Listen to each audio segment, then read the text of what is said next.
আচ্ছা ঠিক আছে, তাহলে আজকে থেকে আমরা রিলেশন শুরু করে দিই। I love you. I love you too. Camera roll action. বোঝে না সে, বোঝে না সে তো আমায় বোঝে না। হ্যাঁ দাঁড়া, তুই স্যাড গান কবুতা ফির নাচতেছিস কে? এমন ভাবে স্যাড গান করার জন্য তোর মুখ ফুটি ওঠেছে, তুই স্যাড গান করাচ্ছিস। আরে ভাই মুই যে স্যাড গান কম তার তো একটা ফিল লাগে, বুঝিস নাই? তার জন্য একটা প্রেম করা না গেলে মুই তো জীবনে প্রেমও করা নাই, কষ্ট শেখাও খান নাই। তা কষ্টের গান কম, তার ফিল পাবো কেমন করি তা? ও এই কথা। হ্যাঁ। তাহলে এক কাম কর, ওর গার্লফ্রেন্ডের নাম্বার তো দে। দেখ, তুই নিয়ে কথা কর, তো যখন না করবে না তখন তুই রিজেক্ট খা, তুই তো তোর কষ্ট পাবো, তখন তুই তোর স্যাড গান লাভ করিস। দে, নাম্বার দে। হ্যাঁ। হ্যালো, আসসালামু আলাইকুম। ওয়ালাইকুম আসসালাম, কে?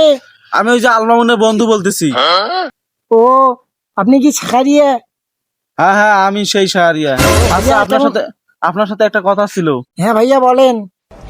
আমি না আপনাকে অনেকদিন ধরে পছন্দ করি, আসলে বলতে পারি না ওইভাবে। ধুর ভাই, এগুলো আপনি কি বলেন, আমাকে তো শরম লাগে। আসলে বিশ্বাস করেন, আর আপনি আসলে আমার বন্ধুর গার্লফ্রেন্ড, তো তাই আসলে ওইভাবে কখনো বলা হয় নাই। আপনি কি আমার কথায় রাজি আছেন?